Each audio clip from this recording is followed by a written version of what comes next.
Kahwin.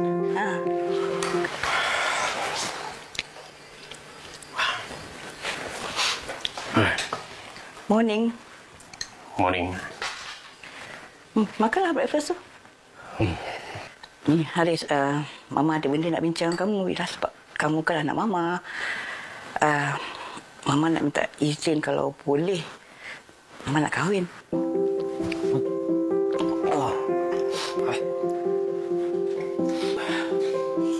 Boleh kan?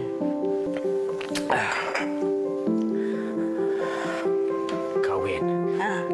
Kahwin.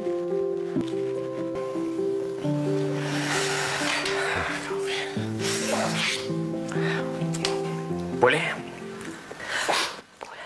Boleh. Boleh, Jan! Mama. Kalau Mama kahwin, Haris takkan anggap Mama mak Haris. Mama faham? Mama faham tak?